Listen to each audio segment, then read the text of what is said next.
3. Fill each hydraulic station with hydraulic oil. Open the cover on the top of the hydraulic station and fill in hydraulic oil.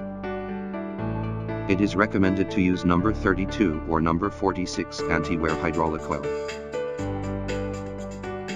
There is a ruler on the side of the hydraulic station.